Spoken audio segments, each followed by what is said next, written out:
को लेकर सर्व कर्मचारी संघ के बैनर तले विभिन्न कर्मचारियों ने प्रदर्शन करते हुए सरकार के खिलाफ जमकर नारेबाजी की। इस दौरान Asha worker, mid day meal worker और ग्रामीण चौकीदार ने कच्चे कर्मचारियों को पक्का करने, न्यूनतम वेतन 26,000 करने व समय पर वेतन देने की मांगों को रखा। कर्मचारियों ने सरकार को चेताते हुए कहा कि उनके रोष का असर सरकार को लोकसभा चुनाव में भुगतना पड़ा है और अगर अब भी उन लोगों की मांगों को माना नहीं गया तो जल्द ही एक बड़ा आंदोलन किया जाएगा और इसकी नाराजगी का असर सरकार को चुनाव में देखने को मिलेगा। कर्मचारियों ने सरकार पर उन्हें अनदेखा करने का आरोप लगाते हुए जल्द उनकी मांगों को पूरा करने के लिए भी कहा। मैं कविता, आशा प्रेसिडेंट अंबाला जिला से हूँ और आज हमारा साझा ये प्रदर्शन है अपनी मांगों को लेकर। जैसे कि सरकार के वादा खिलाफी के खिलाफ ये प्रदर्शन है और हमारी जितनी मांगे मानी गई थी उन सबको जो है सरकार ने वो उसको आधी मान्य उसको पूरी नहीं की है, मांगों को अभी निलंबित पड़ी हुई है और हमारी सैलरी भी लोकल उसके लिए भी हमारी रह गई है। पहली मांग जो हमारी शुरू से थी कि सभी कच्चे परियोजना वर्कर है सबको पक्का किया जाए, 26,000 जब तक हम पक्के नहीं होते न्यूनतम वेतन दिया जाए, 65 साल रिटायरमेंट की उम्र की जाए, पीएफ सीएफ की सुविधा दी जाए। ये सारी सुविधाओं को लेकर जो है पूरे हरियाणा प्रदेश में आज का प्रदर्शन है। उसके साथ ही हमारी अपनी लोकल समस्याएं हैं कि अभी तक मार्च के बाद हमारी लोगों की जो आशाओं की है वो सैलरी नहीं मिली है और हमारे इतना फंड हमारा सरकार के पास पड़ा है, अभी सर्वे के पैसे नहीं मिले हैं। जहाँ जहाँ सीएचओ थे वहां पे उनकी पेमेंट हमारे अम्बाला में पीएससी बो में भी रह गई है, उगाला में भी रह गई है और अन्य कई पीएससीओ में भी रह गई है।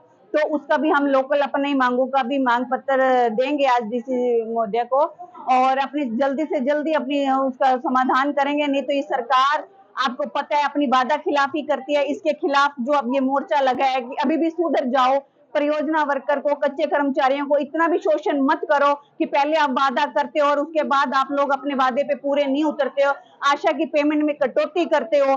पहले मान दिया था कि आपको पूरे 4,000 रुपए देंगे, फिक्स आपके 2,000 देंगे, वो भी आप लोगों ने जो है ये सरकार ने नहीं दिए हैं, काट लिए हैं। तो इस प्रकार से जो है वर्कर का शोषण हो रहा है, मजदूर वर्ग का शोषण हो रहा है और इसको हम हरगिज बर्दाश्त नहीं करेंगे। आगे के लिए हम अपनी रणनीति तैयार करेंगे।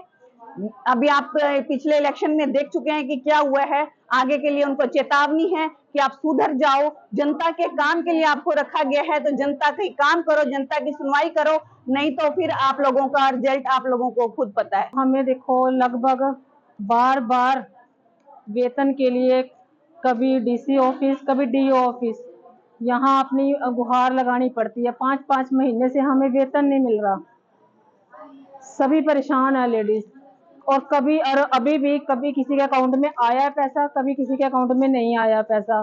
तो हम तो यही मांग करते हैं कि जल्द से जल्द हमारा वेतन डाला जाए और सभी वर्कर को 26,000 न्यूनतम वेतन दिया जाए और जो हमें 10 महीने का वेतन मिलता है वो कम से कम 12 महीने तो दिया जाए।